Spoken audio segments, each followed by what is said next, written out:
श्लोक 36 पाठ 3 कर्मयोग तीसरा पाठ।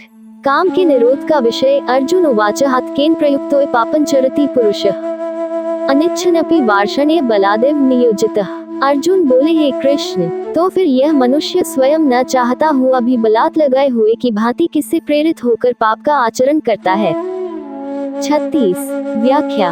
अर्जुन ने श्री कृष्ण से प्रश्न किया कि हे कृष्ण, इस संसार में कुछ लोग पाप कर्म करते हैं जबकि वे स्वयं ऐसा नहीं करना चाहते। वे क्यों ऐसा करते हैं? क्या बलात्कृत होने की तरह कोई शक्ति है जो उन्हें ऐसा करने के लिए बाध्य करती है? इस श्लोक में अर्जुन ने उन व्यक्तियों के बारे में सवाल किया है जो पाप कर्म करने के बावजूद स्वयं ऐसा करने की इच्छा नहीं रखते।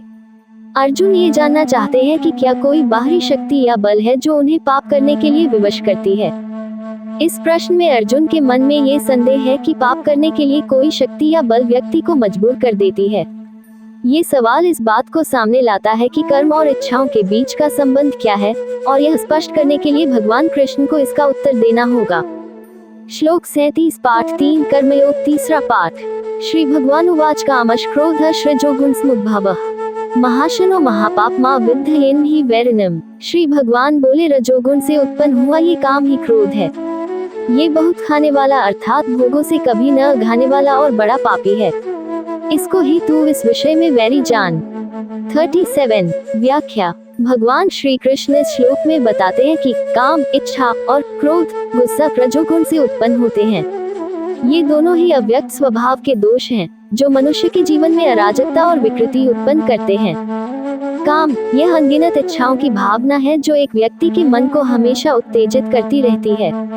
इच्छाओं की पूर्ति के लिए व्यक्ति बार बार प्रयास करता है, और यदि ये इच्छाएं पूरी नहीं होती तो वह तनाव और असंतोष का सामना करता है।